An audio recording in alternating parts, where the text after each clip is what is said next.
Bertemu kembali bersama Ibu dengan materi Bahasa Indonesia untuk SMK kelas 10 semester ganjil dengan materi mengonstruksi teks laporan.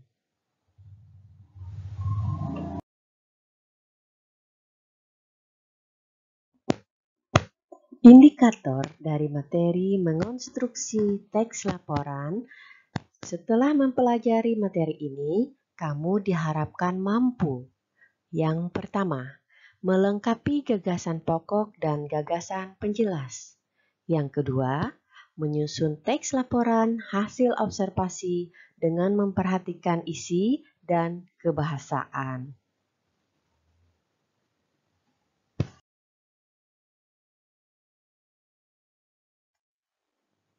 Hal yang harus diperhatikan dalam melakukan kegiatan observasi atau pengamatan adalah menerapkan objek yang akan diamati, mempersiapkan hal-hal yang akan diamati, dan menyusun rancangan laporan hasil observasi.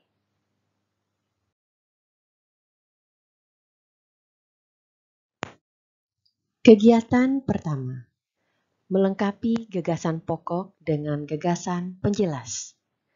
Mengembangkan teks dimulai dengan menuliskan gagasan-gagasan pokok terlebih dahulu. Setiap gagasan pokok dikembangkan menjadi satu per paragraf.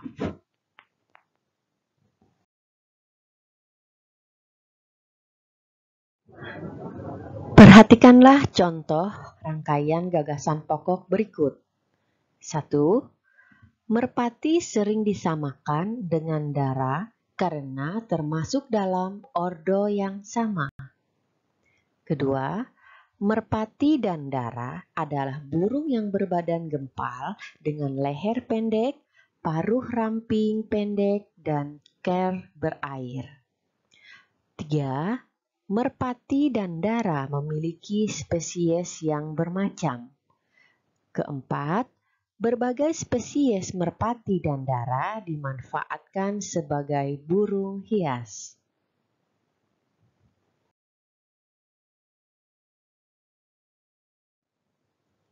Gagasan pertama dapat dikembangkan dengan menambahkan gagasan-gagasan penjelas. Perhatikan tabel di bawah ini.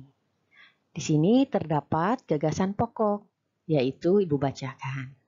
Merpati sering disamakan dengan dara karena termasuk dalam famili yang sama. Kita perhatikan, dari gagasan pokok itu kita buat gagasan penjelasnya. Merpati dan dara termasuk dalam famili Columbidae dari ordo Columbiformes yang mencakup sekitar 300 spesies burung kerabat pekicau. Gagasan penjelas yang kedua, dalam percakapan umum, kata dara dan merpati dapat saling menggantikan. Dalam praktik ornitologi, terdapat suatu kecenderungan bahwa dara digunakan untuk spesies yang lebih kecil, sedangkan merpati untuk spesies yang lebih besar.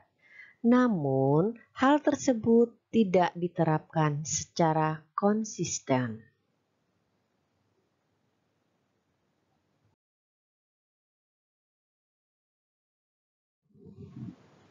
Jika gagasan umum dan gagasan penjelas di atas dikembangkan menjadi satu paragraf, akan menjadi paragraf berikut ini. Perhatikan. Merpati sering disamakan dengan dara karena termasuk dalam famili yang sama. Merpati dan dara termasuk dalam famili Columbidae dari ordo Columbiformes yang mencakup sekitar 300 spesies burung kerabat pekicau. Dalam percakapan umum, kata dara dan merpati dapat saling menggantikan.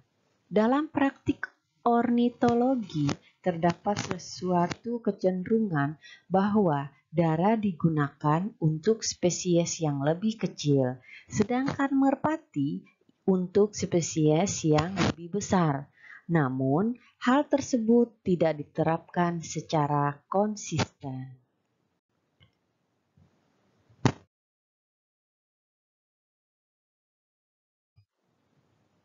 Apabila dilihat dari letak gagasan pokoknya, sebuah paragraf dibedakan menjadi 4 kelompok, yaitu deduktif, induktif, campuran, naratif, dan deskriptif. Paragraf deduktif adalah paragraf yang letak gagasan utamanya di awal paragraf. Sedangkan paragraf induktif adalah paragraf yang letak gagasan utamanya di akhir paragraf. Paragraf campuran adalah paragraf yang letak gagasan utamanya di awal dan akhir paragraf. Paragraf naratif dan deskriptif adalah paragraf yang letak gagasan utamanya di setiap kalimat di dalam paragraf.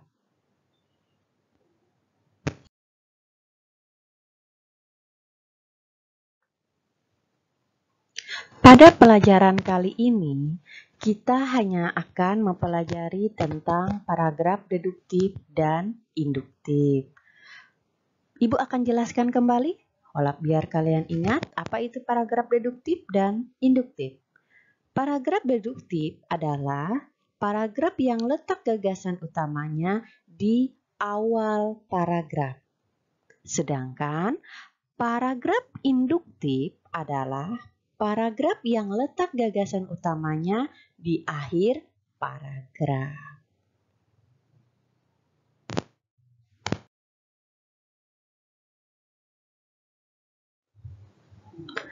Di sini akan Ibu jelaskan tentang paragraf deduktif secara singkat. Di sini terdapat 4 kalimat. Kalimat yang pertama, kedua, ketiga, dan yang keempat. Kalimat yang pertama berada paling atas dari kalimat yang kedua, ketiga, dan yang keempat. Karena kalimat yang pertama merupakan gagasan pokok paragraf. Ibu bacakan, cecak mempunyai perlindungan diri yang unik. Kalimat yang kedua, ketiga, dan yang keempat merupakan kalimat penjelas dalam paragraf ini nanti. Ibu bacakan kalimat penjelasnya. Kalimat penjelas yang pertama, ia mampu mengelabui musuh dengan memutuskan ekornya. Kalimat penjelas kedua, kemampuan ini disebut autotomi. Kalimat penjelas yang ketiga, pemangsa akan mengira ekor yang putus adalah tubuh cecak, sehingga cecak dengan leluasa melarikan diri. Di sini terlihat merupakan rangkaian dari paragraf deduktif, karena gagasan pokok paragraf berada paling atas dari gagasan penjelasnya.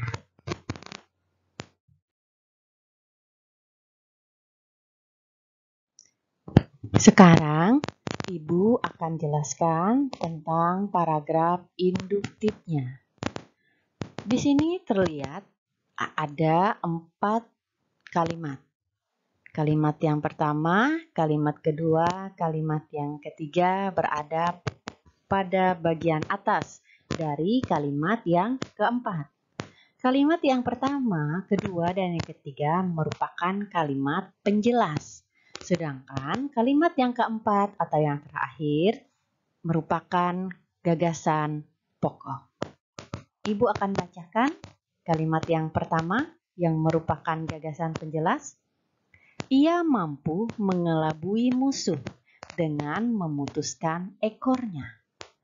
Kalimat penjelas yang kedua, kemampuan ini disebut autotomi. Kalimat penjelas yang ketiga, pemangsa akan mengira ekor yang putus adalah tubuh cecak, sehingga cecak dengan leluasa melarikan diri. Kalimat 1, 2, dan 3 merupakan kalimat penjelas. Dan menuju kalimat yang keempat atau kalimat yang terakhir yang merupakan gagasan pokok. Cecak mempunyai perlindungan diri yang unik. Di sini kita terlihat yang unik itu sudah dijelaskan pada kalimat yang pertama, kedua, dan yang ketiga sebelum kalimat gagasan pokok ini. Karena itu, urutan ini disebut dengan urutan di dalam paragraf induktif.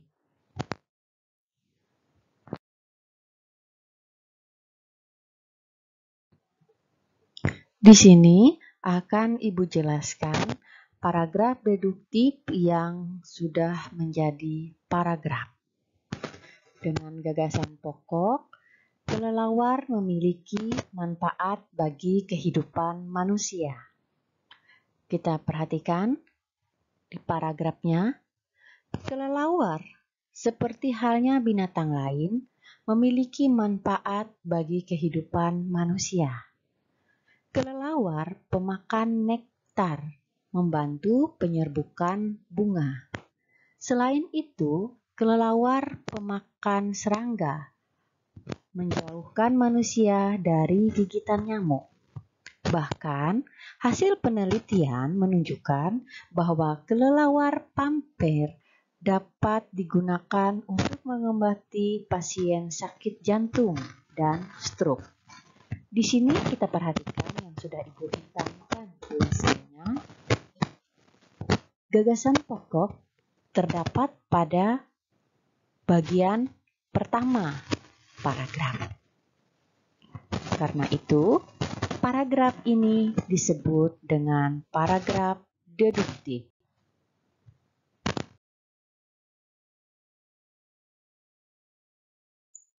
Di sini akan Ibu jelaskan juga tentang paragraf induktif yang sudah menjadi paragraf. Gagasan pokoknya sama seperti di dalam tabel yang di atas, yaitu kelelawar memiliki manfaat bagi kehidupan manusia. Bedanya di sini gagasan pokoknya berada di akhir paragraf yang sudah Ibu hitamkan tulisannya. Paragrafnya seperti ini. Beberapa hasil penelitian menunjukkan bahwa jenis kelelawar pemakan nektar membantu penyerbukan bunga. Selain itu, kelelawar pemakan serangga menjauhkan manusia dari gigitan nyamuk. Bahkan, hasil penelitian menunjukkan bahwa kelelawar pampir dapat digunakan untuk mengobati pasien sakit jantung dan stroke. Kelelawar, seperti halnya binatang lain, memiliki manfaat bagi kehidupan manusia.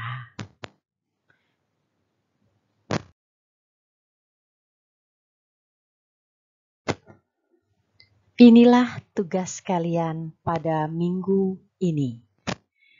Marilah berlatih mengembangkan paragraf sebagaimana contoh pengembangan di atas yang sudah Ibu jelaskan tadi. Kalian silahkan menentukan gagasan penjelas dari ketiga gagasan utama ini. Gagasan yang pertama, merpati dan dara adalah burung yang berbadan gempal dengan leher pendek, paruh ramping pendek, dan ker berair. Kalimat yang kedua, merpati dan dara memiliki spesies yang bermacam. Kalimat yang ketiga, berbagai spesies merpati dan dara dimanfaatkan sebagai burung hias. Dari ketiga gagasan utama ini, tentukan gagasan penjelasnya. Gagasan penjelasnya minimal 2. Silahkan kalian menulisnya di buku tugas kalian foto, dan fotonya kalian kirim ke kantong tugas Google Drive. kelas kalian masing-masing.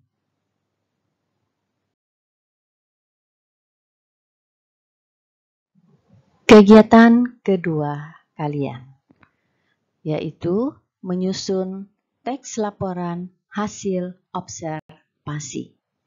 Di sini terdapat langkah-langkah menyusun laporan hasil observasi.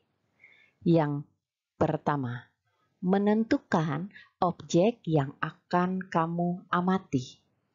Yang kedua, susunlah jadwal observasi yang akan kamu lakukan.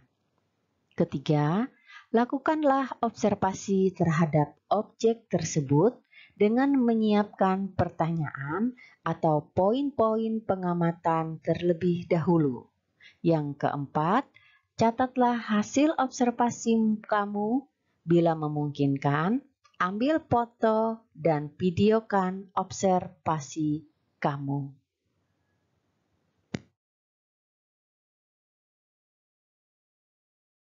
Langkah yang kelima, susunlah teks laporan hasil observasimu dengan memperhatikan ketepatan isi, struktur, dan kaidah kebahasaannya.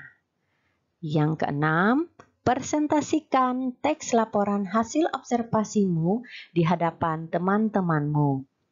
Yang ketujuh, berilah tanggapan, kritik, dan saran terhadap teks laporan hasil observasi yang disajikan temanmu. Kedelapan atau yang terakhir, publikasikan teks laporan hasil observasimu di majalah dinding, majalah sekolah, blog, atau di media cetak.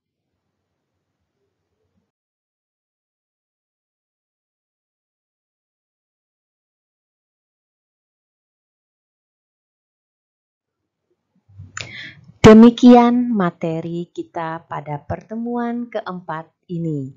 Apabila ada materi yang kurang jelas, silakan bertanya di grup WA kelas masing-masing. Akhir kata, Ibu ucapkan terima kasih.